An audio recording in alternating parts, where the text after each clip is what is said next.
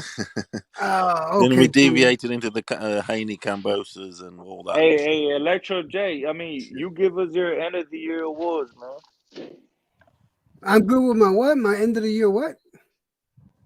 Your end of the year awards, like your favorite, your favorite fighter, your fight of the year, shit like Best that. money shot of the year. Oh. Yeah, no. I have my favorites. It's not going to be the same as everyone else's. It's just my personal opinion on certain things. But this year has been a great year for boxing, and at the same time, a lot of surprises and shockers happened. But I'm looking forward to 2022 because it's starting off with one of my favorite boxers. Because Frank Sanchez is going to be fighting. My boy. Yeah, he's gonna be fighting on the first. That's all that matters. Hey, he's got a tough fight this weekend, AJ, with the experienced Christian Hammer. Yeah, I don't know. Yeah, Yeah, I don't know. the odds dropped dramatically for Hammer. Sanchez wasn't as much of a favorite. Well, he was a huge favorite, but now he's even more with Christian Hammer. I didn't even know he was still fighting Hammer. Hey, could I ask a question fighting. real quick to everybody on the panel? Yeah, what's up? I'm gonna ask this to everybody on the panel. Do y'all have a problem with Black American fighters fighting other Black American fighters? No. No, I don't have a problem with any fighter fighting any other fighter. It shouldn't matter what color they are. Because the only reason I ask that because the LDBC is over here saying that they want the black fighters to fight other black fighters just to eliminate the black fighters. Like, why? That doesn't even make sense to me. Actually, what you just said. Other black fighters to other fighters to put other fighters. That's double dutch. That's double dutch. That's a whole different political conversation right there. And the business of boxing. The LDBC is saying that they want black fighters to fight against other black fighters to eliminate black fighters. But why? Exactly. So I'm asking y'all, do y'all have a problem with black fighters fighting other black fighters? No, I don't even understand the statement. If you're gonna quote the LDBC, man, quote them correctly. That ain't what they're saying. I just quote them correctly. They just said that. That's double dutch. I was just on the LDBC channel and they said that they want black fighters to fight other black fighters to eliminate other black fighters. They actually said to eliminate other black fighters. To eliminate black fighters, they want each other to eliminate each other. That's let me ask you this: what show was that? Doesn't make any sense. I was just on Southern T boxing. Let me tell you. It's not LDBC. He's not LDBC. Southern T just said, black fighters just want black fighters to fight other black fighters to eliminate. That's a person speaking an opinion. That's not what the LDBC Southern T. Who the hell is Southern T? He's got a show. He's got a decent show. He's got a good show. It's cool. But what I'm trying to tell you, man, it's not the holy grail of an opinion. I check the LDBC out sometimes, man, and I know that they don't say that. They say that. Hold on. The guy that said it. The guy that said it, was he on the panel with Southern T, or was it the LDB? See, Southern T is not the LDBC. No, it was Southern T himself. Okay, well, he's not the LDBC. That's his opinion. I've heard other. I even heard Blue Bus say that shit before. I even heard other members of the LDBC. But it doesn't matter what a person's opinion is, though. Blue Blood. I've been following Blue Blood since he only had about 4,000 subscribers. He's got well over 100,000. I've never heard him say that. But what does Even it if matter? he did, what does it matter? I wouldn't feed into that narrative. What I'm saying is, they have said, look, the LDBC, they've always wanted the black fighters to fight each other to help each other make money. They never said for the reason of eliminating one another. That's what I'm arguing against. I just don't even understand that part, Santos. Now, if Southern T said that, just say Southern T said it. Don't say the LDBC. That's what I just said. I mean, he represents the LBDC. So what No, you he want does me to not. say? No, he does not, man. He's not the LDBC. I know better than that. Well, that's what he represents on his channel. Don't get mad at me when he's the one that be rapping that shit. Well, let's And go just over there and for ask.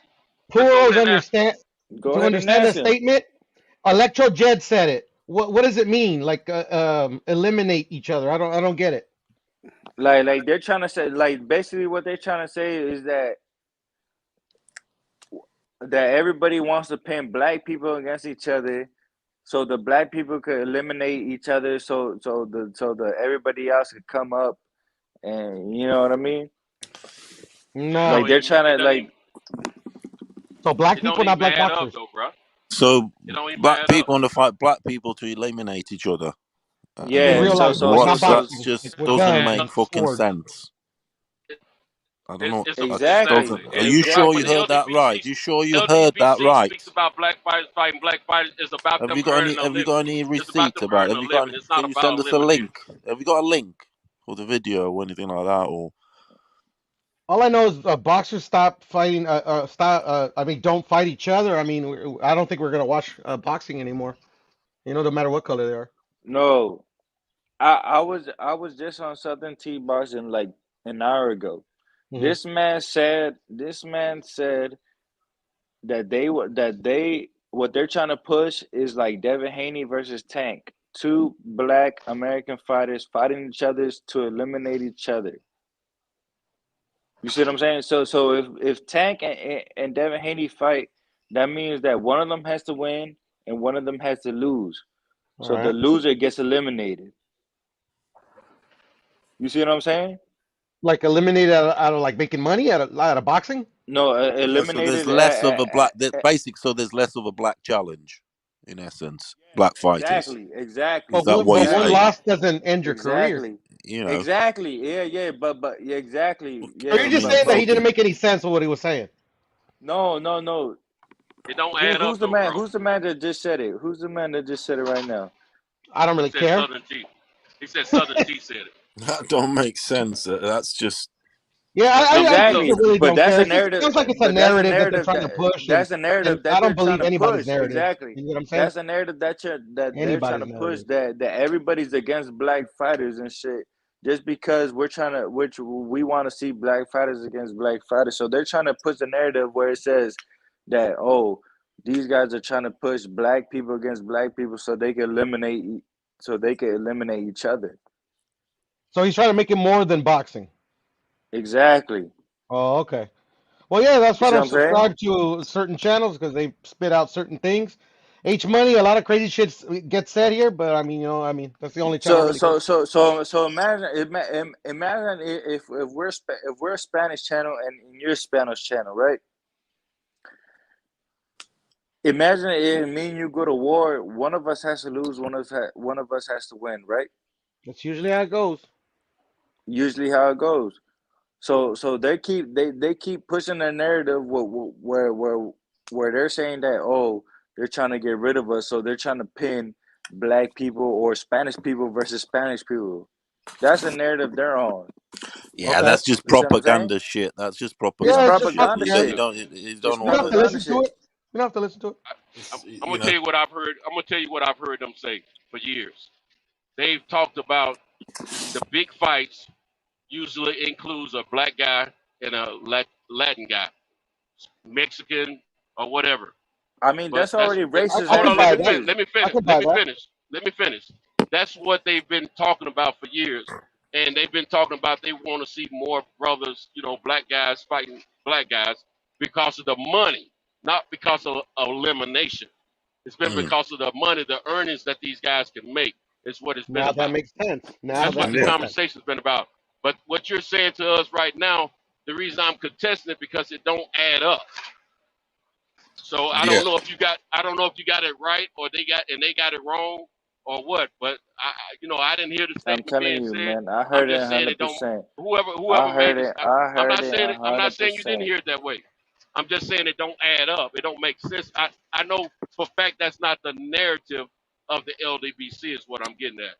Now I ain't saying the LDBC is the god of YouTube That's the because I've been a member of the LDBC for a long time, but I don't agree with everything that they say and everything that they push. So I don't follow them as closely as I used to.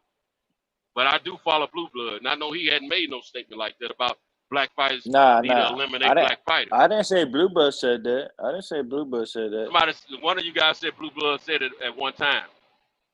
You heard him say it or something like that. But hey, but I also. But I understand now what. Hey, I also heard that Fanon said that Blue Blood is on fucking Bob Abrams' payroll. Fanon said that Blue Blood's on they got some issues right now. Bob Abrams' payroll. Is Fanon a boxer? No, he's a YouTuber. Oh, okay, I don't really give a fuck then. Fanon was on the LDBC and he got booted from the LDBC because he kept it too real. Now, but I'm gonna tell you something. Too true. There's been a lot of YouTube pages that have had support from certain promoters and certain other companies to sponsor them and things of that nature. And you know, sometimes it's for the bad, sometimes it's for the good. But at the same time, if you think about it, I'm gonna put it like this: there are a lot of YouTube content creators that are in the boxing out here that say stuff or put stuff out there for clickbait, and none of us on this panel right now probably agree with them. And some of the stuff we probably do agree with. So none of the, these guys are, a lot of times these guys are trying to get the numbers up, subscriber-wise, the views up, and they're trying to get their money up, and so they can say whatever they think they can sell. And sometimes it's opinionation and not always facts. That's the only reason I was pushing back with you about what you were saying about business of boxing, because some things you were saying were not factual. That's why I get a little contested with anybody when they're not kicking facts about the business of boxing, because we're fans of the sport. We don't get to sit in on viewing what the contracts are and things of that nature. You know what I'm saying? So then we spit our opinions, which turns into narratives, and then people run with it. We've got to remember we're boxing fans first. I don't care who you follow, if it's LDBC, if it's what's the other one, YTCB or whatever they call it, any of the others. We all are fans first. We all should be trying to come together and push against the business of boxing so we can get the fights that we want, not arguing amongst each other about what we think boxing is doing, because what we think is what we think. It's not necessarily 100% of what we know. We need to be pushing back against the business of boxing. And as long as boxing know we are divided, they're going to keep pushing these narratives and working us like they do. That's the problem I got with the WBC, because they keep saying they pro black, they pro this, they pro that, but they're tearing down another fucking brother in Terrence Crawford. They do. I agree. They're tearing down another brother in Terrence Crawford. So I agree with you 100%. That's why I'm selective in who I look at now. I don't get out there like I did before, because I don't like all this bull crap. And guess what? Guess what else? They're turning another brother down in Dillian White. They're turning another brother down in like I said, I don't like that. I don't like that. And guess what else? I don't like when they tearing down boxing, period. Now I know we got to address some things about boxing that's not correct. We as fans, we're no fools. We know what we see, we know what we hear, and we know when something's not right. But instead of some of us preaching and pushing against them about what's not right for us, we're going with some opinionated narratives, and then we change the whole scope of what we should be fighting for. And we're not fighting for right now. I don't think I think we do too much tearing down of fighters. I think we do too much tearing down of the sport of boxing. You don't hear as many football fans tearing down the sport of football or basketball and so on. You're going to hear some people make some negative comments from time to time. But at the end of the day, every game that you see when it comes to basketball, football, whatever, the live gate is going to be a good showing. People are going to show up and they're going to pay their money and they're going to watch the game, win, lose, or draw. And they're going to be waiting for the next Sunday or the next Monday or next Thursday night to watch the game. Boxing. The reason we don't have Santo. Yeah. Hey, quick question, because I don't think you was here earlier. So who's your fight of the year? Who's your prospect of the year? Stuff like that. Oh, I haven't got as far as you guys have with all that. I have to look at it. I don't know, man. I mean, it's so many. I mean, off the top of your head, I mean, it's no right or I wrong can't. answer. Well, see, I like It's no right or give. wrong answer. I like to give as close to the honest opinion of myself based on what I know, and I don't feel I'm able to give an honest answer about, to myself, not so much to you guys, but to myself about what I think the prospect of the year is and all that kind of thing, man. I mean, do I you have any? got plenty of fighters in my mind. I just don't. Do you have any idea who your Fighter of the Year award was to? All that's Fighter from of the Canelo year. in all categories. But you said No, fight of the year or fighter of the year? Fighter of the Year or anything, dude. I mean, you don't have nothing that you're concrete on. I'm gonna say this. He's not my fighter of the year, based on my I mean, bias. I just want to see where your head is at. I just want to see where your head is at. Let me finish. He's not my fighter of the year, based on my biased opinions about him. But as a fan of boxing, I'm a fan first. I got to give it to Canelo because he's done what he needs to do. As Fighter of the Year? Yeah, I got to give it to him because of his accomplishments. I don't agree with some of the things he do, the way he moves, Who and to, everything, and Sento? some of the stuff he's done. But I got to give, as a boxing fan, I got to give it to him because he's got Do the you- biggest wins of the year. Who do you have a prospect of the year or anything like that? I mean, there's no right or wrong answer to any of these I'll questions. try to answer your question. Prospect of the year, it's probably going to be more biased than actual fact.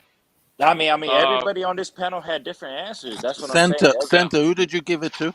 No, nobody agreed on anything. So Center, who did you give Fighter of the Year to?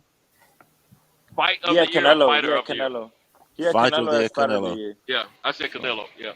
So give us your Fighter of the Year, your Prospect of the Year, your upset of the year. I mean, I'm curious to see what you think. Fight of the year, upset of the year. I already said that. I think that's Kambosos. Kambosos over Kambosos Tio. against Tio. I already said that one. As far as fight of the year,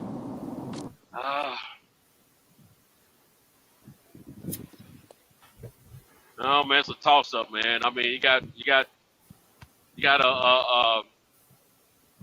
Figueroa and what's Fulton. the kid name out of Philadelphia? Fulton. Yeah, Fulton, and then you got Fury and Wilder, and then you got another fight that was on my mind for that. I probably got to go with. I got to throw. Even though I got my opinions about him as well, but I got to throw Valdez in there with Belcher. Like knockout of the year? No, I'm talking about fight of the year. Oh, fight of the year. He put on a clinic when he was supposed to look that good against a big hitter like Belcher. So yeah, so I gotta add him in there. Right off the top of my head. Who's your prospect of the year? I mean, there's no right or wrong answer to none of this. Yeah, I got you. I'm just trying to literally think, everybody on the everybody on the panel had different answers. Yeah, I didn't get to answer that question. I was didn't get to listening to answer you that guys. one because I got mine. I was listening to you guys when you were talking about it. I tell you what, gents, I don't mean to interrupt you, but Ioka just got a decision, and it was a bit of a home cooked decision, and just goes to show how boxing is. Yeah, one judge had it 118 to 110. No way was it that. No way. The others had it closer by 3 rounds. I don't know. I don't think he won it. If you get me, well, it just goes to show. I'm gonna go with Xander's. I'm gonna go with that kid for the Xander Sayers. Yeah, Xander Sayers. I'm gonna go with him. Good choice. Good choice, Sento. Good choice. Good choice. I like that choice. That's the That's the one, my mate.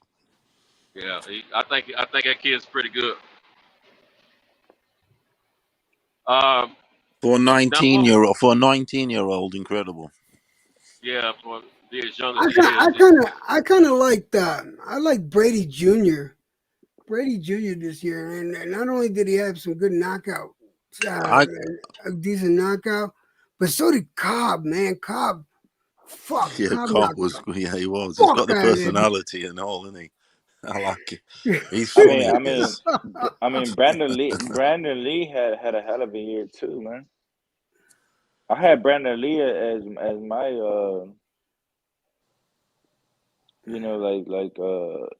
Hey, the worst youngster of the robbery year. of somebody in the chat said worst robbery of the year. I got to go with that Fox kid. He got robbed like a summer gun by the Michael Fox WBA. versus Maestro. Yeah, Michael Fox got robbed I've bad. just seen a robbery now. Ioka, the Ioka fight. I'll Yeah, give who you was a in that fight? robbery. Who was in And you that fight guys you were heard me watching? talk about this It's earlier. Ioka versus I can't remember what the bloke's name is, but Ioka won it on points. I tell you what. I tell you what was a robbery. Berlanga winning. That was a fucking robbery. Hey, who was that dude that Rolly fought? And he robbed. They Santiago. robbed. Yeah, they robbed him on Showtime. Which fight is that? It was Santiago who had just fought Adrian Broner. No, not him. It was somebody else. At 140, he took on Somebody Rolly. He took on Rolly on Showtime. Oh You yeah, know what I'm talking about. Rolly got a gift. He got a gift in that fight. He lost that fight. When they gave him the belt, that was a freaking home cooking. Well, I ain't gonna call it home cooking, but I'm gonna call it. It was a home cooking. That's Home what cooking, man. exactly what you call it. It was definitely home cooking. Yeah, that was messed up. Fights like that shouldn't happen.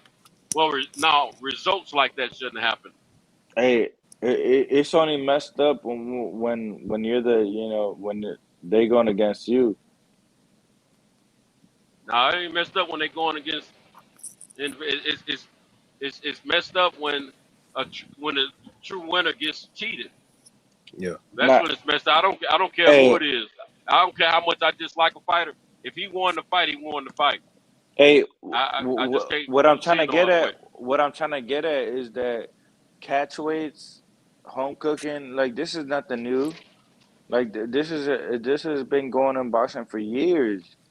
Yep, it's been going on When forever. they say when they say Canelo is the king of catchweights, no way. He is. No He's no way. Hey, because Bernard, how many catchweights did Bernard Hopkins fight? I don't know, but he's Didn't he retired fi- now. He's Didn't he fight Canelo. Kelly? Canelo's still active, man. He's still active, and No, Bernard is retired. But what I'm trying to say is that Canelo didn't invent the catchweight. Catchweight's No, I'm been not saying. invented since years. No, he learned it from from Golden Floyd. Boy. No, from Golden Boy. Floyd wasn't about catchweight. Hey, He learned that from Golden Boy. Floyd wasn't about catchweight. The only fight that Floyd fought in a catchweight was against Canelo because Canelo's team offered that to him. That's the only time he ever had a catchweight fight. False. Now Canelo learned the catchweight from De La Hoya and his team. That's where he learned it from. I thought he fought a catchweight against Marquez or somebody. And Marquez and Floyd didn't came overweight Floyd gave him for that. Gave him money. He gave him money.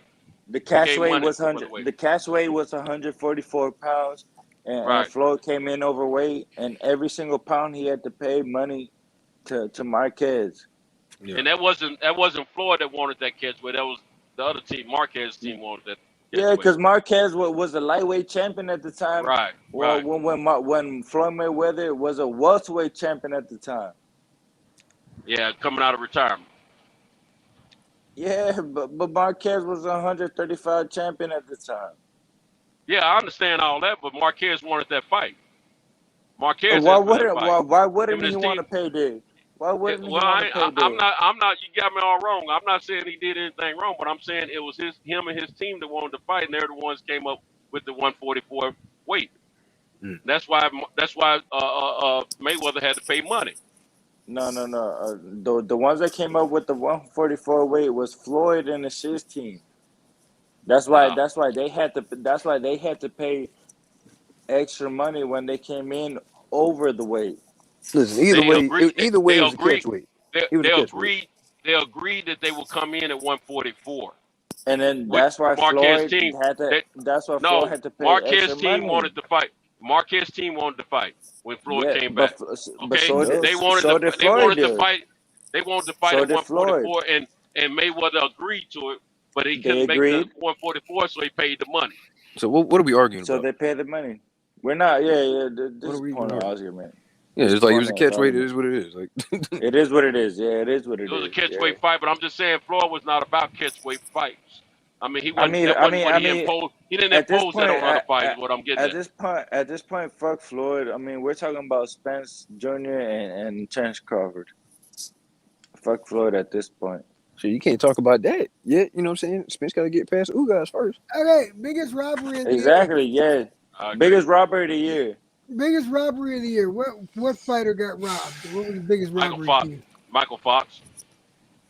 Yeah, I think everybody has Michael Fox. Nah, I got Corsetis. I mean, technically, Michael Fox got attention for that because didn't the fucking commission redeem that fight? So I guess that don't count. I don't think they changed it, did it? That's why I want to ask y'all. They changed the decision. They should have. They changed the decision. I thought they were supposed to fight again, him and that guy. They never did, but I think that changed the decision because they changed the outcome to that fight. Well, my choice for robbery of the year I gotta was. look it up. My choice for robbery of the year was Corsetis. That motherfucker was robbed. Corsetis with who? With Berlanga. Nah, Berlanga won that fight. Oh, you talking about Berlanga's last fight? Berlanga lost that fight. That fake Rican lost that fucking fight. Hey, wow. Y'all know what's wild? You know Caceres had just came out from being knocked out from Billy Joe Saunders, who had just got knocked out by Canelo Alvarez. I don't care what happened in the past. I know what happened at that fight, and he lost. And Berlanga knew I didn't see him losing. Well, I'm gonna put it like this. I can't argue the fact of that because I didn't see the first half of the fight. I saw the highlights and it shows Berlanga was taking care of business. But I saw the second half of the fight. I mean, I saw the tail end of the fight, and Berlanga was getting his butt handed to him. I can't say that. Yeah, he got dropped too, didn't he? Yeah, he got dropped. Yeah. Yeah, but Berlanga lost that fucking fight. He knew he lost that fight. That was highway robbery. I used to like Berlanga before that fight. I followed him. After that fight, fuck him. It was a tough fight. No, don't do that, dog. It was a tough fight. Come on, now. I think that wasn't a tough fight. That was a one-sided fight. How'd they give that shit to Berlanga?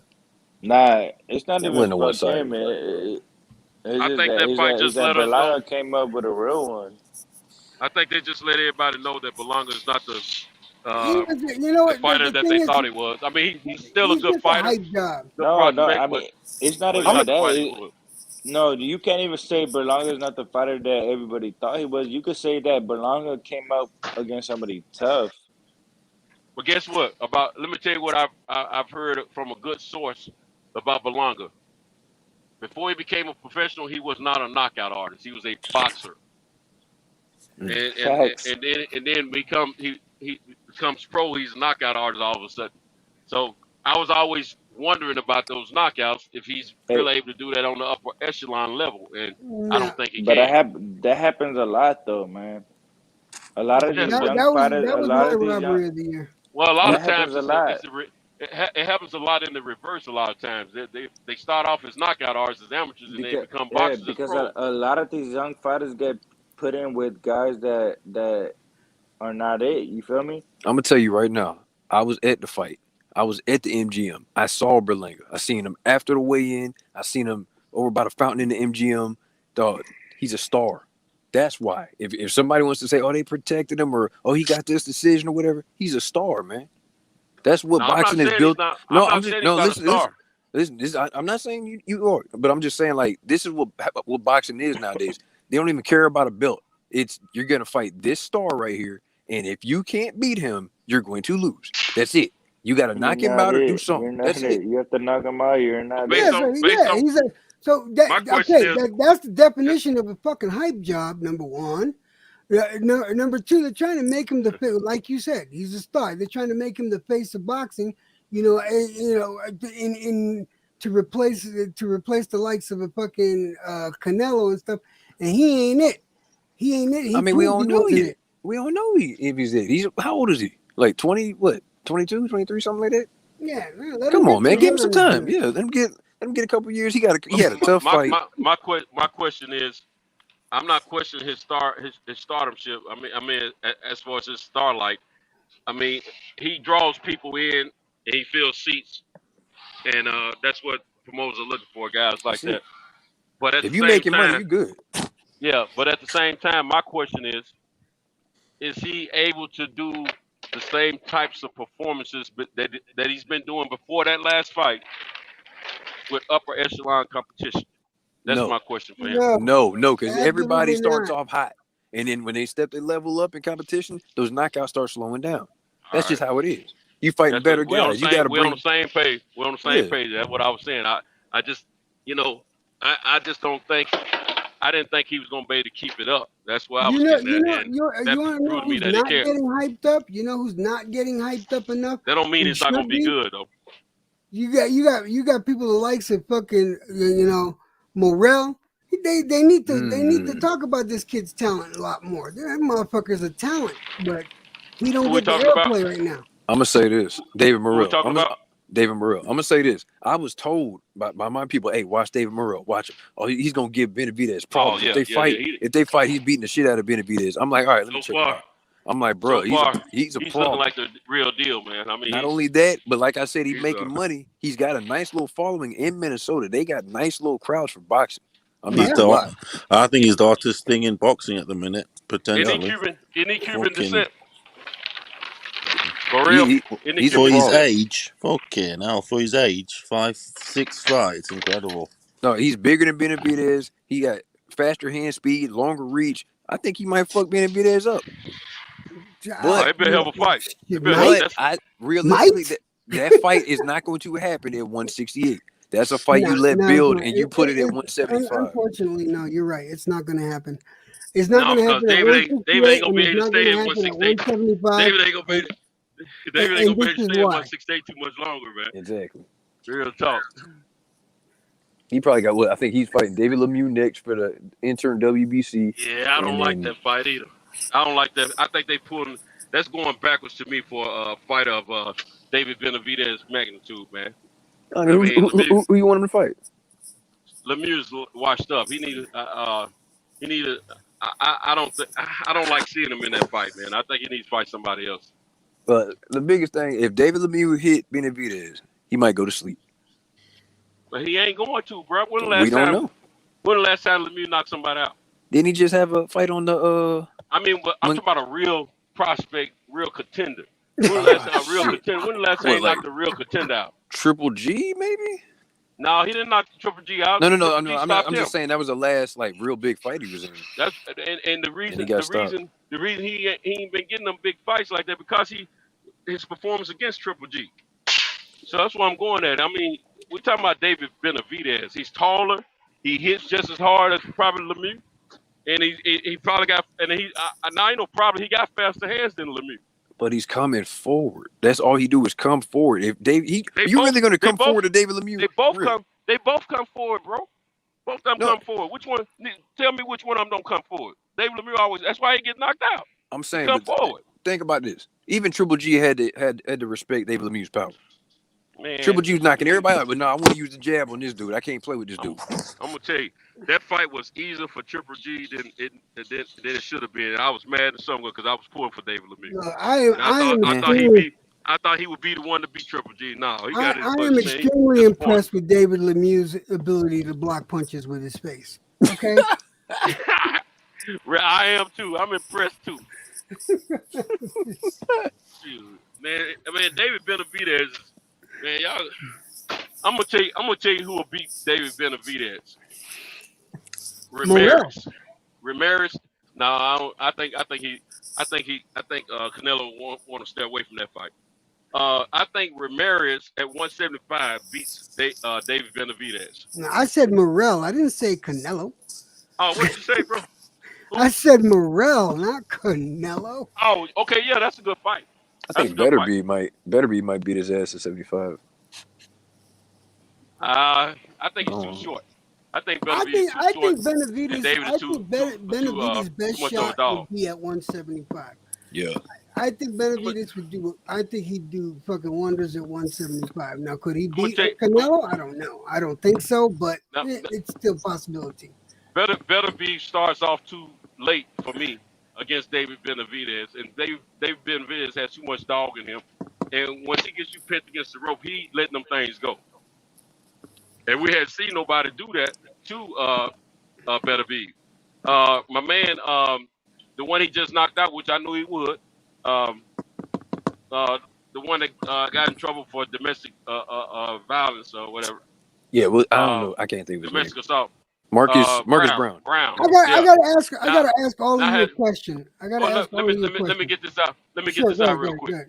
Go ahead. Marcus Brown, I knew he would lose against him because his chin was suspect, in my opinion, from his previous fight with Pascal. But at the same time, Benavidez I didn't see nobody beating him at first. But the way Marcus Brown performed in the first couple of rounds, Benavidez is going to do better than that. So that's my opinion. I think Benavidez. I think the only person beating Benavidez at 175 is Ramirez. That's what I believe. Ramirez had a tough fight too, but he came through with it.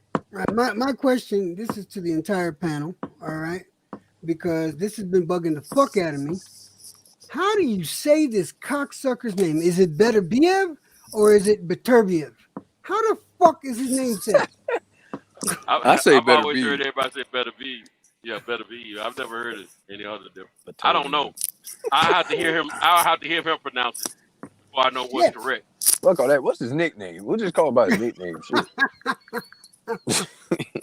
Benavidez. But I don't know what his nickname that's is. funny as hell. I think that was his last fight on Top Rank as well, because he's still advised by Al, if I'm not mistaken. Okay. So if Al want to take over 175, Benavidez go up to 75.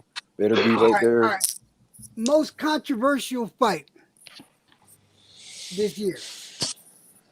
Yeah, we already said that. We were talking about robbery. We said robbery, but the most controversial. It'd almost be the same, wouldn't it? Nah. I mean, you can the say one right off the top of my head. Give us an example, EJ. What's yours? Example.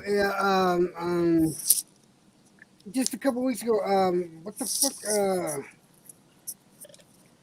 Sojo. He fought Sojo. What the fuck is his name? Madrimov. Madrimov. The Madrimov fight. The shit that happened with that referee, the referee bullshit where he let Madrimov hit Sojo fucking 5, 6, 7, 8 times after the bell rang. Oh, okay, yeah. I see what you mean. That one.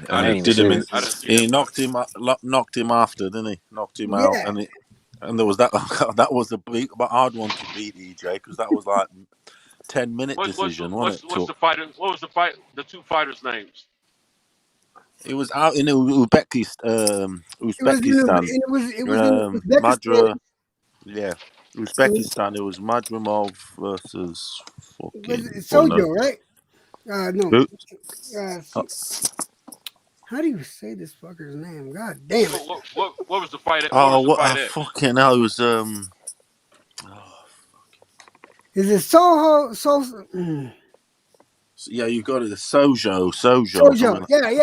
Sojo, something like that.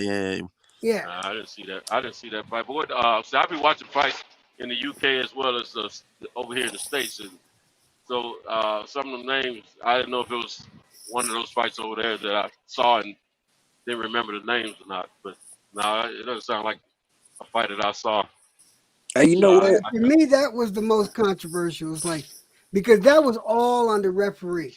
What the fuck, man? I'm gonna say Oscar Valdez, that whole situation with the whole tested positive, but still letting him fight and keep the belt shit. Well, that was the second fight. That was after he beat Belchel. the positive testing. No. And they let him keep the belt. And they let him fight again. It don't matter. No, it came before that. No, this is what happened. I thought we said controversial fight. I thought we said controversial fight. Not and that's what I'm saying. That's situation. what I'm getting to. He took on the Cuban dude, and I think he tested positive. They didn't even know that. I think the Cuban dude and his team didn't even know. Oh yeah, he got his butt whipped. He got his butt whooped in that fight. You're right. Yeah, and I think he had lost that fight too. I see what you're saying. I thought you were just talking about result, but he got whooped in that fight bad, man. Yeah. And he come out of his mouth like Adrian Broner. Man, I won the fight. You didn't win, Jack, bro. And still running. Watch that fight. And still running from Stevenson. Yo, what's good, pound for pound? What's good, my boy Reggie Owens? What's good, Reggie? What up? What's up, y'all? What's popping? What's up? Hold up. I got to say something to Reggie. Reggie, I'm going to call you, I'm going to give you a news network nickname, man. I'm trying to think of a good fit because of you, I stay caught up on what's happening because I don't look at the news on television anymore here the past 6 months. Just call it Ghetto News Network. I gotta say thank you, bro. Oh, you welcome, OG. NNN News. I don't know. I like GNN, Ghetto News Network. That's good. That'll work. For sure, man. Y'all go subscribe. Subscribe to Reggie Owens' channel on YouTube. One of my favorites, my brother. Instagram too. Yeah, Instagram too. Oh, hell yeah, subscribe Instagram. to my brother Reggie Owens. You know what I'm saying? Hey, Reggie, man. You know we. Hold on, one more thing, man. Y'all gotta be listening to Reggie when he narrates these stories, man. I'm telling you, man. He get in that low mode in his voice, man. I'm talking about his classic, man. I appreciate you, bro. I really do, man. Y'all gotta check him out, man. Yeah. Hey, Reggie, look, man. I'm gonna tell you like this. We going into a new year, 2022, and in boxing, I'm looking forward to Jaron Ennis taking over the welterweight division. Jaron Ennis, this kid is special. This kid is special. He's the real boogeyman. Nobody want to fight him, including Earl Spence and Terrence Crawford. They both ducking this kid, man. This kid is the real deal. Jaron Ennis, he's the next Sugar Ray Leonard. You know what I'm saying? And I'm going to tell you like this, Reggie. David Morrell Jr. from Cuba, that kid the real deal too. Already a world champion in only 3 fights. And he's a main event fighter. Main event on Fox. He doing 1 million views every time, even in his 3rd fight. Did over 1 million views on Fox. Morrell Jr., only 6 fights. World champion. Morrell Jr., he coming with the smoke. You know what I'm saying? In 2022, I'm going to tell you, Reggie, it's going to be a big year for boxing. I like Big Baby, Jared Anderson, and I like Keyshawn Davis as well. You know, Devin Haney, a great fighter as well. Shakur Stevenson, you know what I'm saying? But I think these guys right here are the future of boxing. What about you? Oh, no, I definitely think they're the future of boxing, and they got to stay active. 2022 going to be a dope year as long as this dang pandemic don't, set the sport back. That's the other thing people got to consider, where it sets the sports back. I think Jaron Ennis is definitely in position to kind of take over things in boxing, but I wonder whether or not he's ready for those 2 top guys. I want to see him in there. I think that way shapes out either way with him, Earl, or Crawford, and it could be tough fights for him. He can make it tough on them, but I think their experiences, I gotta give them advantages over him. But I think he's definitely in position. But even in a loss at this point, his career don't set him back. But I guarantee you this: Sean Porter may be the one who fights Boots Ennis before either one of these dudes. Sean Porter's the guy who takes. Who? He retired? Yeah, he retired. Oh, he officially after that Terrence Crawford fight.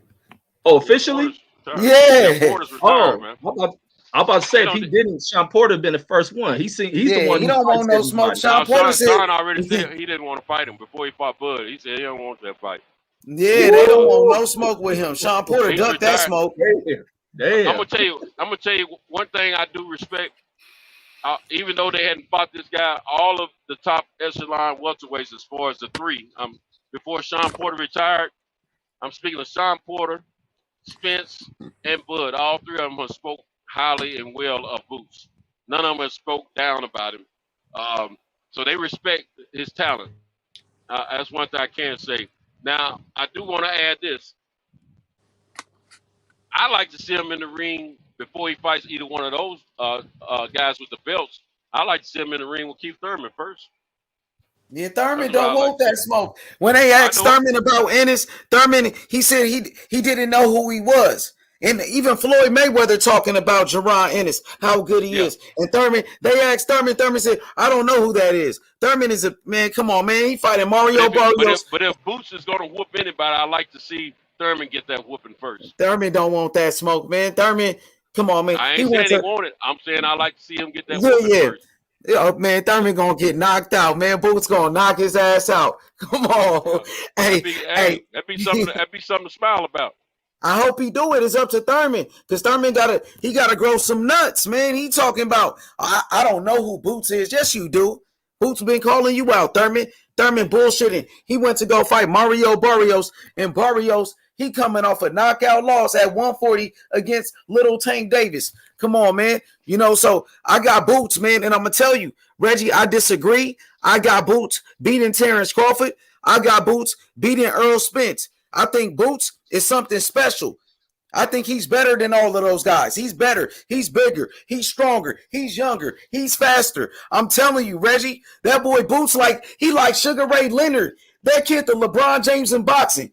I'm telling you, he's always in the gym. He's always training. And when he's not training, he's training the other fighters, man. He loves boxing. That's what he. Let me ask you something, H Money. Okay. I don't disagree with what you're saying about Boots Bills, but I got two-part question. The first part is, who has he been in the ring with that's on the level of those guys? I can say, okay.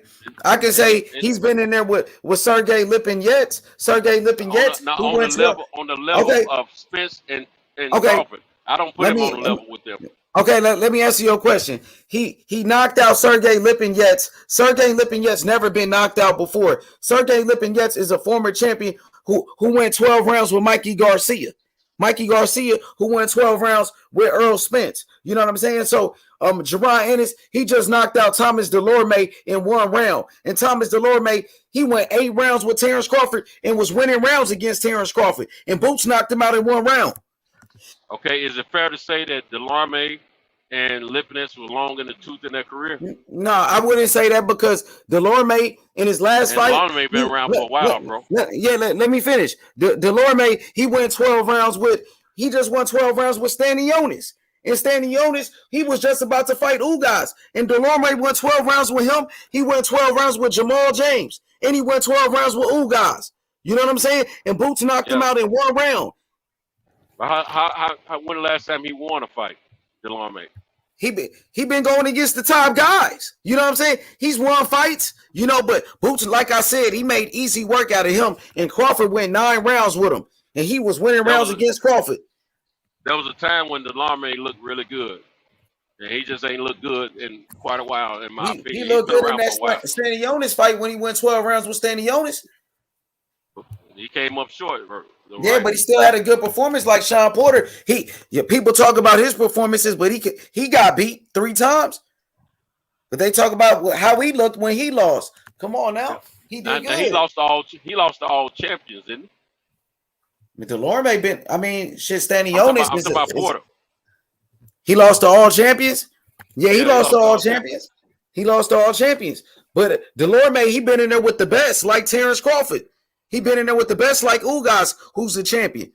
Okay, but how many years ago was he in there with Terrence Crawford? That doesn't matter. He just was in there with Stanionis and went 12 rounds with him. And Stanionis is an undefeated fighter who was just about to fight Ugas for the belt. And Delorme was winning. And Delorme was exposing Stanionis in that fight too. I hear what you're saying, but I'm gonna tell you something. He was competitive. I used to nickname myself the Coxman, right? You know, I ain't as good of a Coxman as I used to be, bro. I'm just saying, as we get older, some things change. Yeah, we ain't always Top Gun. Yeah, Forever, I feel you know what I'm saying? You but might go. Delorme, I might appear to be in better shape than the average guy my age that I know of. Well, but everything ain't as good as it looks. Yeah, but what I'm saying I feel is, like I'm good, but I ain't great like I. Yeah, I got you. But Delorme, he just was competitive against Stanionis. Why Stanionis couldn't knock him out, and Boots knocked him out in one round? Why Jamal James couldn't knock him out, or Ugas? But Boots knocked him out in one round. Crawford couldn't do that. You know what I'm saying? So I got Boots beating Crawford. It don't matter when they meet up. That's if Crawford won it, because Crawford is available right now, and so is Boots, Reggie Owens. So what is Crawford going to do? He's sitting around waiting on Earl Spence. Earl Spence fighting Ugas in a unification, and Keith Thurman fighting Mario Barrios, and Virgil Ortiz fighting somebody else from the UK. You know what I'm saying? So the best available opponent for Terrence Crawford right now is Boots, and I got Boots beating Crawford. Go ahead, Reggie. Most definitely. I want to see the fight, but guess what? If he can hold that position, it just depends. He may have to fight him depending on when Earl and you guys makes this announcement, because they ain't even announced anything. So if he can hold back, but also make that fight, but he also, the other thing why he probably won't take the fight, he don't want this dude railroading his fight, because with Earl Spence, it can offset everything. Yeah, he know Boots can beat him. I don't know. Boots can beat him, Reggie. I don't know. He know it though. Why he won't fight him then if he just could beat him? If he that easy, if he that green, just get it over with and beat him. Boots is just in position. He's just now getting in position. He ain't really.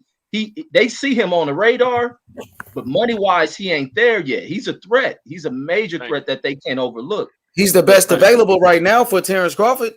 He ain't bringing nothing to the table that.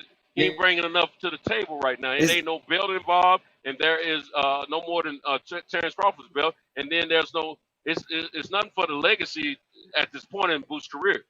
And then there's not enough financial support there. So you got three elements that he ain't helping. So I got a question for you. If you're Terrence Crawford, would you rather fight Boots right now or Danny Garcia? If I'm Terrence Crawford, I'd rather sit at home and suck on some pina colada and wait for the winner of Ugas and Spence. That's what I'd rather do. All right. I got a question for all you guys. I got a question for all you guys. Just because he lost one fight, do you think Dubois is gone, or because I think he has a lot of potential? What do you guys think about Dubois? Yeah, I agree, man. That dude's still got a lot of potential. Yeah. He just got beat by the better man that night in Joe Joyce, and Joe Joyce is a beast. I think we all can agree with that. Joe Joyce can hit. He can hit. He's not a great boxer, but he can hit, and he can take a hell of a punch. And I agree. Dubois is not washed up. He should continue fighting. I think he got plenty of fight left in him. Oh man, yeah, I think that guy. He's got. I didn't realize it until you had me look up your boy Joe Joyce H Money, because I actually looked that up right away, and he beat Dubois. I said, "Oh shit!" Yeah, I told you. He beat the man. He beat him down. He stopped him. Yeah, and I didn't know it was Dubois that he beat. Yeah. And Dubois. You know, Dubois was whooping his tail. Everybody's radar. Yeah, Dubois was winning that fight before he stopped. Before he got hurt, and but that's one at of the things that I told you earlier, H Money, with the heavyweights, man. You know, you could be winning the whole fight. It just takes that one point. That's how come I separate the heavyweights from all the other weight classes, because that is a lot of power being thrown. But yeah, Joe Joyce is a big puncher, right? Cinto, you would say he's a big puncher, but he can be outboxed though. I mean, Usyk beat him in that world tournament. I don't know why they didn't count against his record. Yeah, let's talk about his power though. Yeah, he got power, but he can be beat. What type of power though? I mean, let's break down his power real quick. I think he got enough power to be a contender in the top. I can say the top eight welterweight. I mean, heavyweights. But do you think his power is like elite? Is it like that type of power? No, I don't You think don't think it's so, elite. Santos? I don't think it's elite where he's going to dominate the heavyweight division. No, I don't think that. I think so. Reggie, what about you? I think he got legit power. I think he almost like a George Foreman type thudding puncher. Dang, he's for real, like the next George Foreman type? Off that jab, hell yeah. And then he becomes a problem because you can hit him with everything. He ain't moving nowhere. Yeah, not even his fight against Usyk was a competitive fight. Yeah, he was a silver medalist too, man. He should have been a gold. They robbed him for the gold, man. Yeah, go ahead, Santo. That fight could have went either way, but him going in there with fighting Dubois, who Dubois can crush most heavyweights. Dubois couldn't do anything to even really hurt this dude, and Dubois was really. I mean, Dubois was winning that fight, but you seen the effects of that damn jab coming from that dude, man, and his speed has got much better since when we first started seeing him. He was slow. He's increased the speed. He has great ability to move, and his work rate. It's a lot of dudes that got to deal with his work rate. That dude let off a lot of punches, man. That's how come I was shocked when I heard it was Dubois that your boy stopped. You know, it's like, what? Man, that's man. That's what I'm saying. Don't forget. And Dubois, see, because I'm not. He's a beast. Dubois was supposed to be the next great heavyweight before Jared Anderson, and I still think Dubois gonna be a champion though, man. He just got beat by a monster. They were grooming Dubois to beat AJ, and we see that may not happen. But don't forget, Tackle was giving your boy Joyce all he can handle in the first 6 rounds of that fight before he stopped him. I mean, he stopped him though. He knocked him out, man. He too good. But I had Tackle winning every round till he got stopped. But Tackle was gave Anthony Joshua hell. Your boy AJ, and he hurt AJ in there and went longer. You know what I'm saying? I think he went 12 rounds with AJ. Tackle. He's a small heavyweight compared to Joe Joyce. Didn't Tackle go 12 rounds with Anthony Joshua? No, they stopped the fight. He could have, but they stopped the fight. Yeah, they cheated him and gave him a stoppage, man. For real, I didn't know. He was starting to get into AJ, and they stopped the fight as he was building momentum against AJ. See what Joe Joyce did with him. Joe Joyce got him up out of there. But I think Joe Joyce he could be a champion one day. That's how I feel about him. And I still think go ahead. I thought that fight was a premature stoppage with Tackle and Joe Joyce. I'm not saying Joe Joyce wouldn't have stopped it. I just think at the time when it was stopped, it was a premature stoppage. Yeah, see, but the thing with Carlos Takam, he wasn't throwing any punches, man. And you got to respond. You got to defend yourself at all times. He was traveling. He was going backwards at the time against the rope. It was just a matter of time him collect himself, possibly. It's the same thing with what's his kid named Porter. I didn't agree with that stoppage either, but at the same time, I don't have a problem as much with that stoppage because his dad know his son and know what he was dealing with. I don't like what the dad said afterwards or nothing like that, but I'm just saying. Actually, I think I remember being on a panel with you, and we were you've been on a panel with me several times. Yeah, we were talking about that exact same thing. You said that same thing. I said, "Oh yeah, now I remember I was on a panel with you about that." Yeah.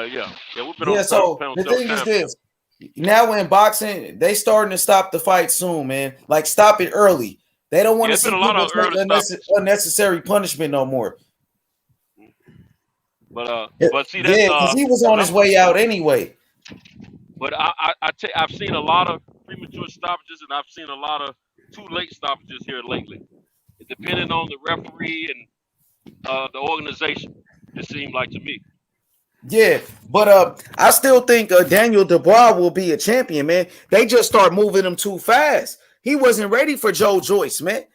Anthony Joshua wasn't fighting a guy like Joe Joyce early in his career like that when he was a young fighter. So that was a dangerous fight. But I think Dubois going to come back. But Joe Joyce is a problem for anybody in the heavyweight division. That goes for anybody. He's a big boy with power, man. He's a problem for anyone, like you said.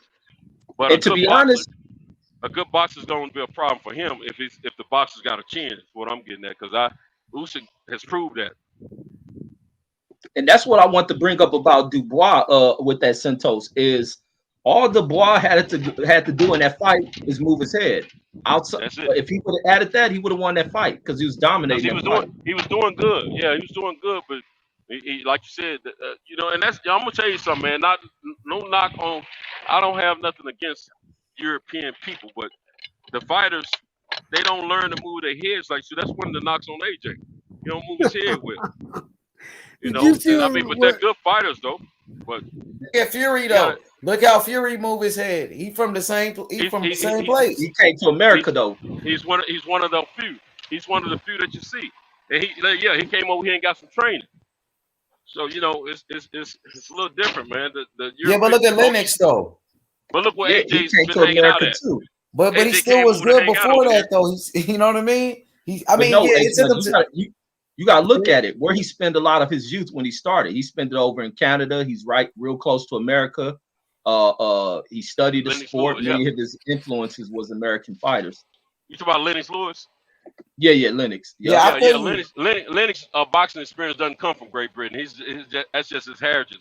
His boxing experience comes from Canada and the U.S. He even got some of that Emmanuel Stewart influence early in his career before he actually signed up with Emmanuel Stewart. So yeah, it's you know, he went through New York and all that stuff. You know, just like Fury. Because Fury, he got some work with Emmanuel Stewart before. You know, he trained with Sugar Hill.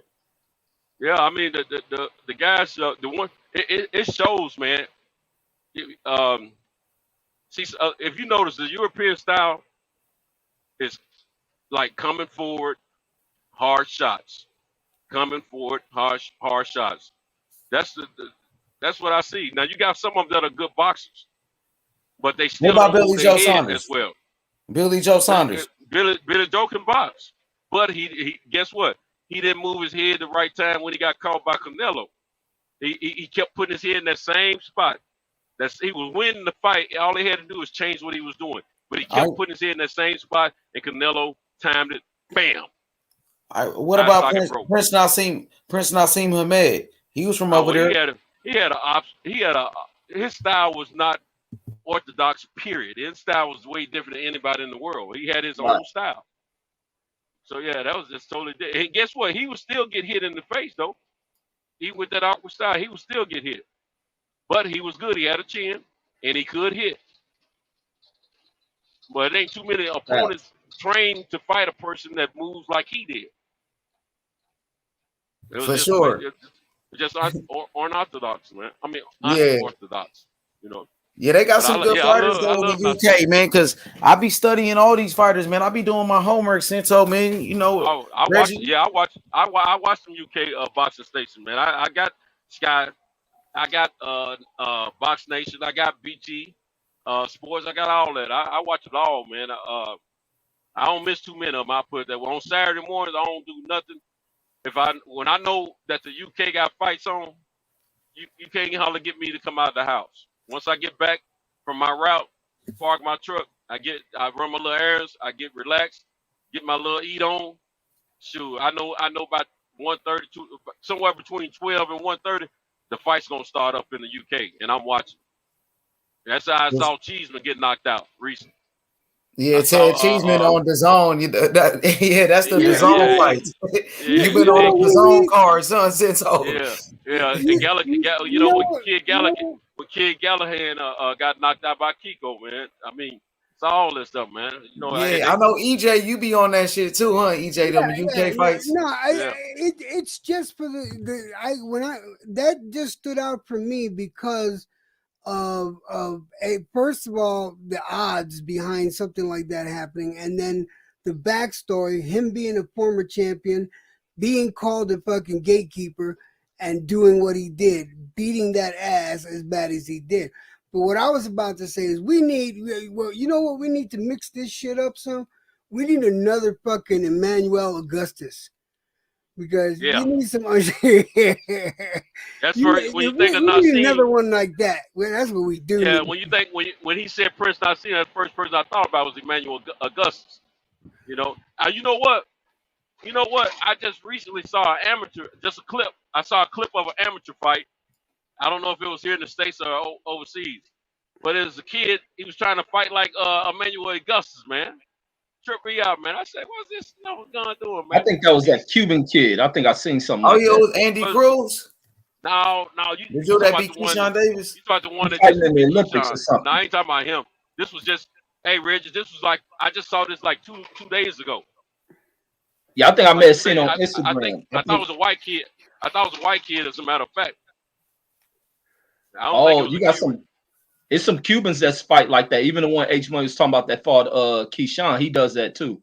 Yeah, they Hell got yeah. 2 or What 3 about Cubans Morrell? Morrell be fight like doing that. that shit. David Morrell. Morrell, the truth. Reggie, watch out for him. I'm telling you. You seen him fighting on Fox, man. Free TV, PBC, man. You know what I'm saying? Your boy Al Heyman, man. Your boy, man, Morrell, he's in good hands right now. He's a main event fighter in only 6 fights, Reggie. Got a world title. They WBA know what they regular got. belt. They know what they got in that kid. I'm gonna tell you something. That kid is enjoying life and enjoying what he does. He smiles the whole time he's fighting, man. And hey, you got a person that's fighting with positivity straight up from get go, feeling good about everything and no fear, and he got skills. You got a problem on your hands. For sure. Hey, Reggie, man, that kid right there, I'm telling you, he's something special. Like, I ain't gonna lie, that kid right there, he remind me of Muhammad Ali, man. You know what I'm saying? Like a young Cassius Clay with the footwork, the speed, the power. He's 6'3" like Ali, same reach, 78-inch reach. He want to fight against David Benavidez too. So Reggie, yeah, man, it's smoke with David Benavidez, man. And I talked to Morrell. I talked Line to him him up. personally. Go ahead, brother. I said line him up. I'm rocking with David, man. But I like those type of fighters that want to fight each other. And I salute these type of cats. But I like Benavidez. I like the pressure Benavidez puts on these cats. I like his demeanor, his attitude about cats. He ain't got no attitude with Morrell, though. Like, Morrell called them out. He ain't got no smoke for him. Man, let Morrell get up in there. He'll fight him. But look Morrell what got his a belt, Celtics though. said. He got the WBA regular. Nobody care about that belt, bro. Yes, we do, because go ahead.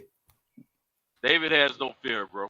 He hasn't, but he's looking at the fact of what he's going to gain from it outside of that belt, I'm sure. I mean, But you remember Tank Davis fought for that belt. Since you went to that Tank Davis Barrios fight, it was for that same belt that Morrell got.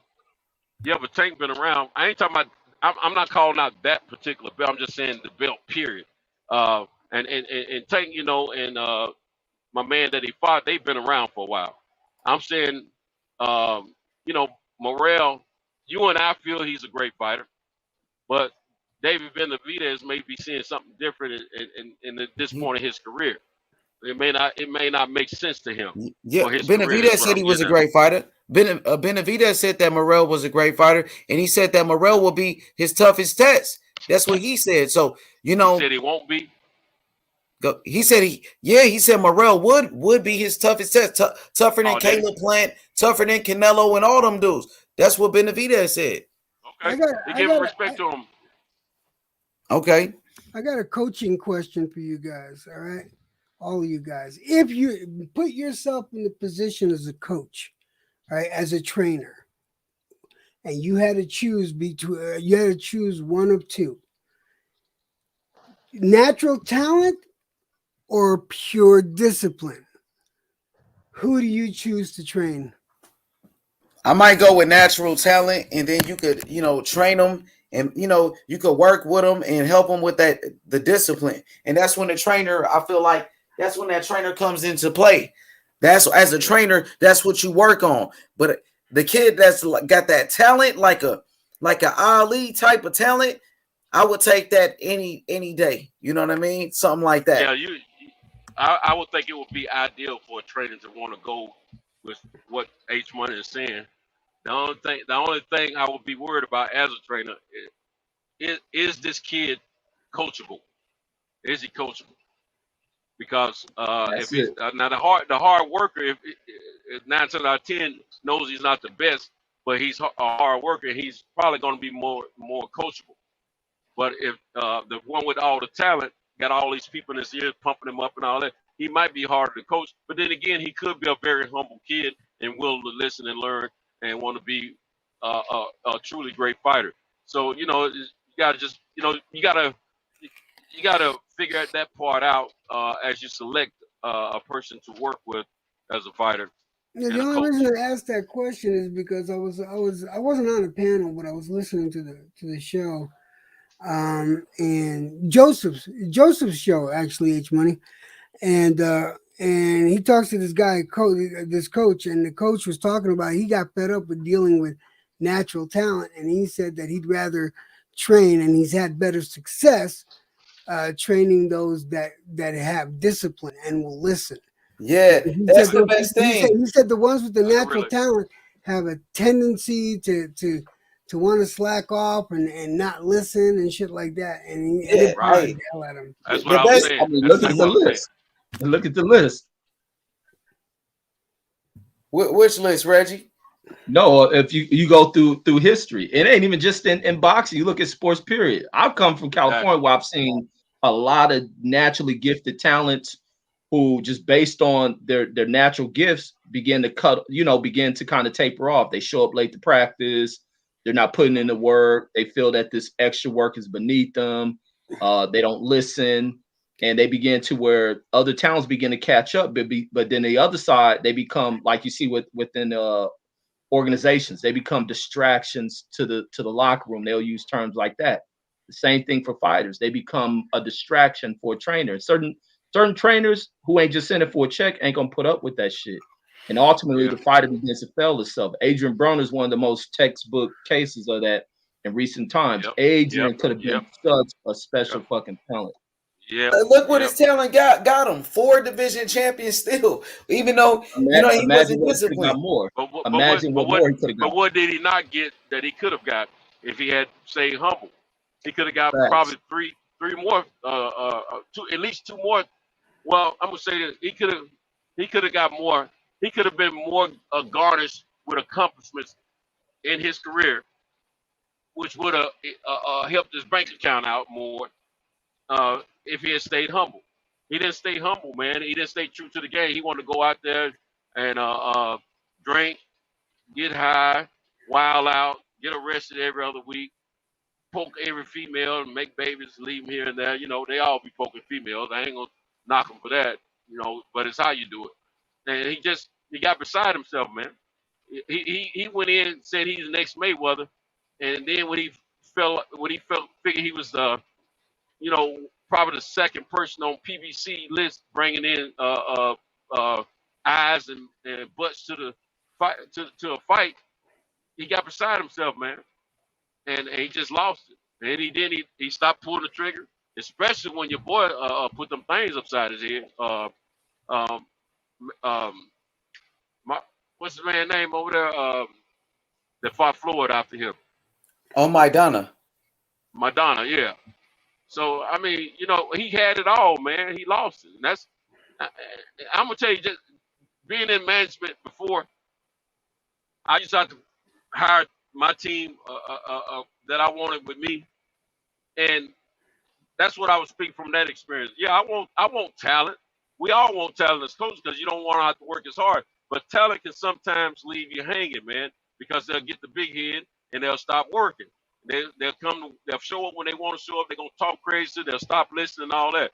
So a good leader, a lot of times, would take the lesser talented person and mold them because that person will listen to you and they'll work hard and I'll try give to you a be good. Can I say one thing? But the best thing is to get a fighter that's talented and then got that work ethic as well, that's disciplined already. That's why I like Boots Ennis, because Boots Ennis is naturally talented, very talented, and then he's disciplined. He got the work ethic. He got everything that you need with Boots. You know what I mean? That's what I like about Boots. So far, but you got to remember also in a situation like Boots, I ain't knocking him. I ain't saying you're wrong, but he's been under his dad the whole time. So as a pro, so we don't know how he would do with another trainer. Yeah, but he said he never leaving his dad. That's what he said. No, I understand that. He said he's gonna be with it. He can't be without his daddy. That's what he said. That's good, and that's going to keep him grounded, and that's great. But I'm just saying, what if he did? I be. He said Boots we don't ready. know. We don't know. Hey, Boots, man, that boy disciplined, man. Now, I'm going to tell you, EJ, to get a kid like Boots that's naturally gifted, God gifted, with the talent, and then with the work ethic that's disciplined all in one, that's perfect right there. That's why I said this kid is special.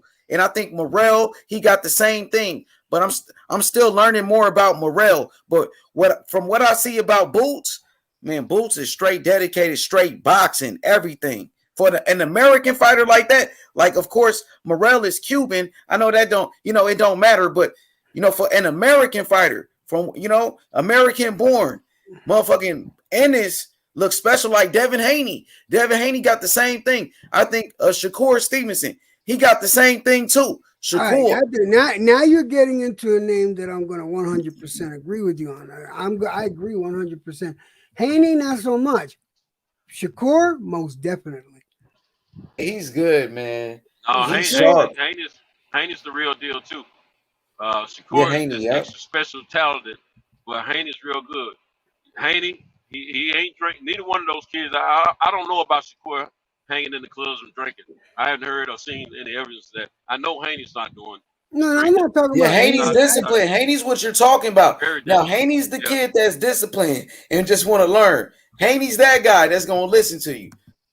Neither one of those guys want to lose. Period. My thing with Haney is not his discipline or anything. I just like.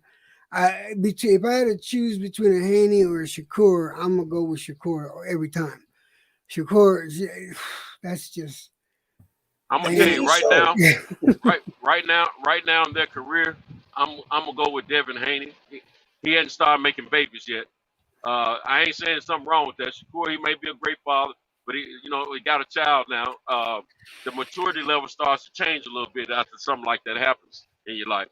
Yeah, but that also could give you a kickstart, though. Central. Yeah, that give you a kickstart because you're doing it. It can give him more hunger. He can be more hungry, but yeah, at the same time, you're feeding a child now. Now you got something to work for. Yeah, but what I like about Haney, he's still a kid at heart, and he still could be molded. So Shakur can be molded too, but at the same time, First of all, we're talking about two great athletes in the sport of boxing. Two great. These. I don't think I'm saying it prematurely. I think these are great fighters. I think because of their studentness to learn boxing, to train and work hard and on their craft, and neither one of them want to lose.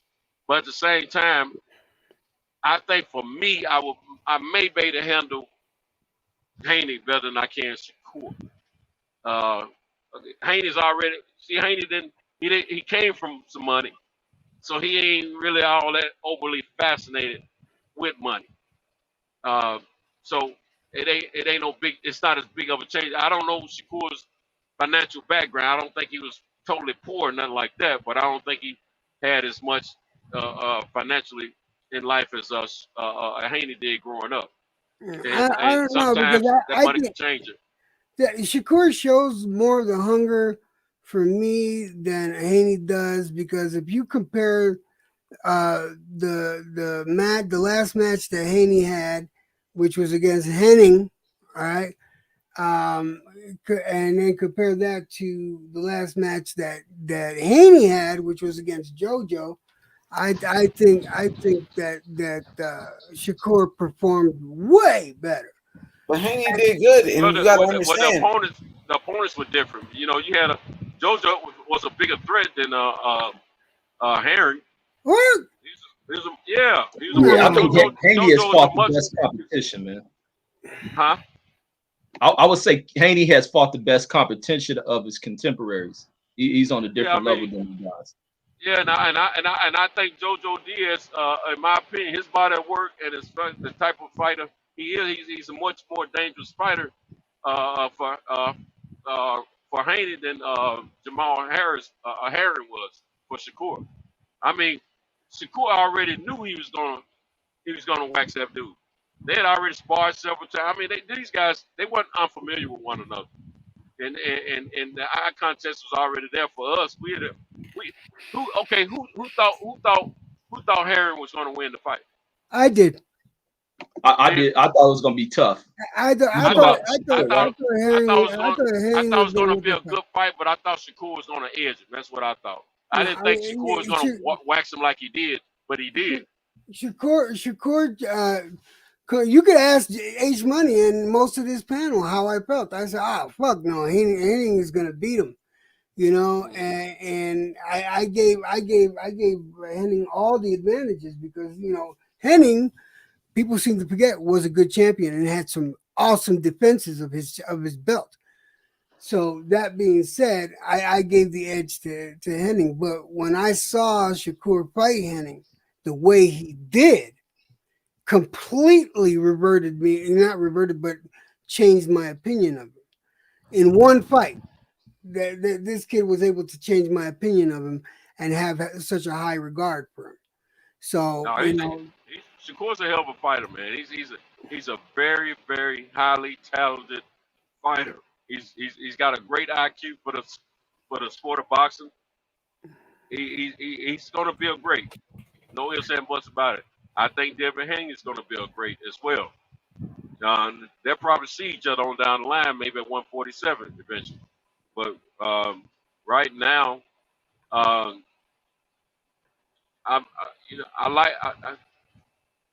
think when it comes down to the business of boxing, I feel that Haney is more mature in the business of boxing, and I think that gives me as a trainer the edge with him.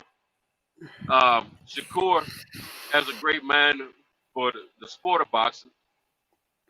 He shows maturity for the sport of boxing as a fighter, but I don't think he has that extra edge on the business side. And I don't know if he's worried about it because he's got great people in his corner with Jay Prince and persons like that. And that's another thing I like about Shakur is I like his team. I like his corner. I like his corner team. I really do. Yeah, he's in good hands. He's getting good hands. And I'm not saying I see either one of these guys messing their career up. I don't see that. I see both these guys making a great career for one another. But I'm just saying, I'm just in my mind, it's just my opinion, first of all. But in my mind, I'm just thinking I can probably cultivate Haney from what I'm hearing versus Shakur more as far as the fight game. That's what I'm thinking. But I could be totally wrong. It could be very much the opposite of what I'm feeling.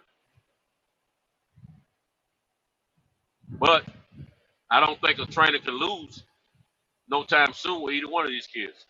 I think any trainer that trains these kids is going to have great success for a good while until maybe they face one another or face some of the other guys that's on the same level as they are. What do you think Shakur's best natural weight would be at? What do you think he'll actually end up at once he's all seasoned in? Man, honestly, man, I haven't studied that line of biology, so I couldn't tell you, man. I got a feeling they both will probably end up in 147 before their career is over, but I really don't know where they're going to end up at. I could be totally wrong. Haney, Shakur may not go any further than 140, but I think Haney's tall enough, big enough to run at 147. I think he can go 154. 154. They're still young. They're still growing. So it's I think he'd grow into 154 fucking excellent, personally. Well, I would say this. I don't see it being a problem with them walking around 154, 160 or whatever one day. But whether or not they want to fight there and be comfortable is another thing.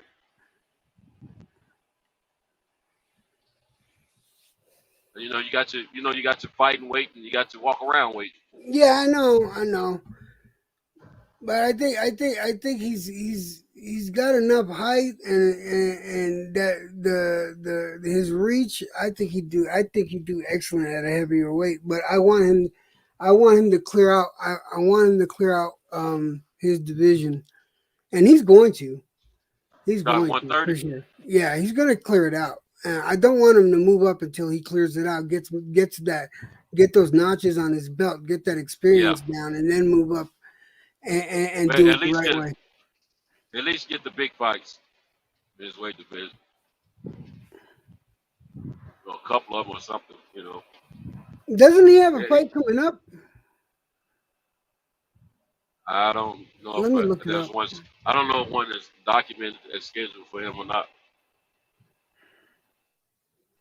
No, I don't see anything. But what do y'all think about that? What do y'all think about the fights tonight? Anybody plan to watch them or not watch them? The Wait, heavyweight card.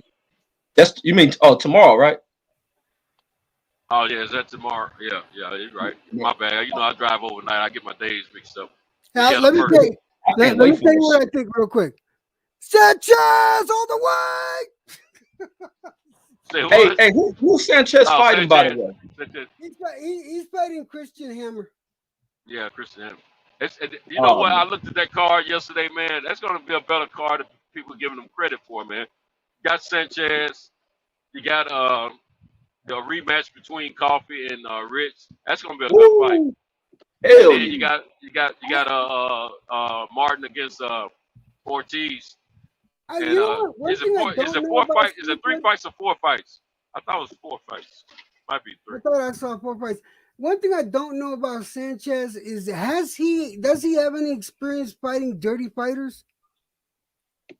I'm pretty sure he's getting it in the gym. I'm pretty sure. Yeah, he'll figure it out. I think he'll figure it out. Yeah, because I'm gonna tell you right now, that's one thing fucking Hammer's good for. That's a fucking dirty fighter. He's got a good right hand. He's got a good straight right and a right cross. He's got that's his power, but that's a cheating motherfucker, man. He'll do low blows, rabbit punches. I want to ask you guys something. I'm not gonna call any names, but everybody know what I'm talking about. But you know, we got several platforms out there that like to say, "Let's boycott this fight. Let's boycott that fight." I know who you're talking about. How y'all feel about, you know? I mean, as a fan of boxing, knowing that the sport is not where we want it to be, and we would like to see. Basically, where I'm going in the UK and other, you know, well, I'm using the UK for example. They hold boxing at a high esteem, and they show up for the fights. They watch the fights on television, and I never hear them talk about boycotting fights, no matter how good or how not so good the fighters are.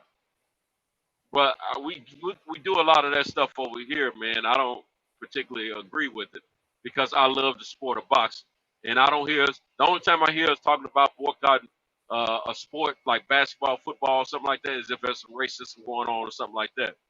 Right. We're not even talking about racism. We're talking about the fights because they're not the fights we particularly want to see at that moment, but they're fights. And I'm not boycotting boxing because I love the sport of boxing too much, you know. Unless they do some racial bullcrap or something like that, I don't feel I have a reason to neglect or try to encourage others to boycott the sport that I love, unless it's a personal reason like that. But other than that, if it ain't personal, I'm watching. I don't give a crap. You mind if I give him my opinion first? Yeah, let me say. I just want to say this: these dudes is clowns. That's why they say this shit. A lot of these dudes is hoes that do this boxing talking. They fuck over this sport. Yeah, man.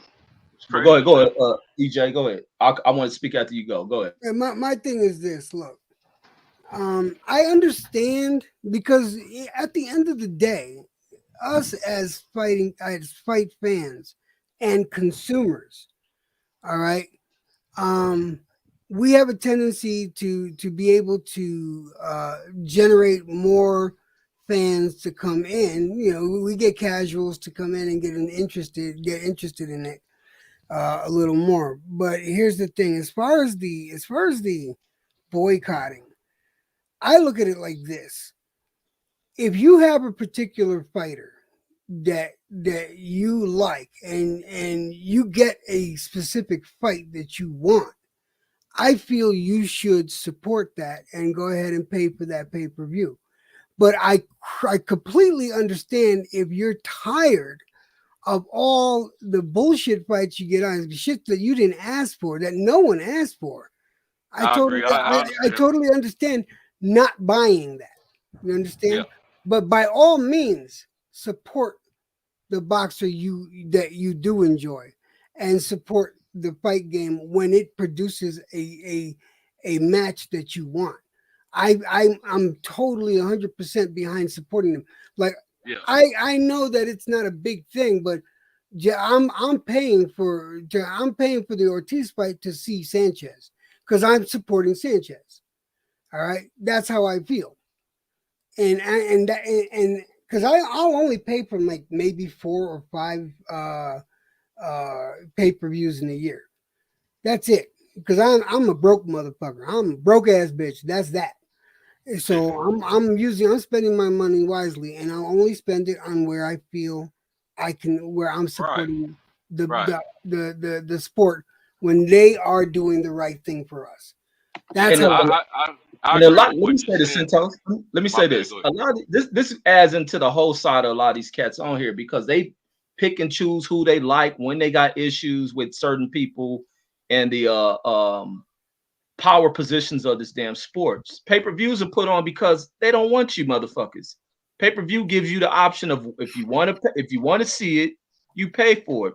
But pay-per-views also struggles because people can also find links to it. But pay-per-view ain't a thing of forcing anyone to watching any of it. And I think fans reserve the options of what they want to watch and what they don't. And I don't think so much of what has transpired with the talks of boycotting Earl Spence versus you guys. I mean, yeah, but versus you guys, it's all kind of manufactured up from other people talking about boycotting other events and people seeing exactly where it's coming from, and they added a little bit of here's a taste of your own medicine. Is basically what it was. But I think people who boycott add a little bit of a feminized type they feminine as fuck. They add that shit into the sports talk of he ain't over here interviewing with me. I try to interview and they turn down my credentials, or this person's from my hometown, I like them more. This person wears Gucci, and this person, and it's just like a lot of these dudes are just weird as hell, man. And it's I'll say the truth. They hurt my toto. I'm hurt. My toto is bleeding now. Thank you. Get the fuck. Right. Yeah, man. Fuck, no, man. I support the boxers and the fights you want, and the ones you don't want, do what you got to do. There's not. We have the power. We have the money. They want our money. Give us what we want. Got no problem spending money on a fight I want to see. That's that.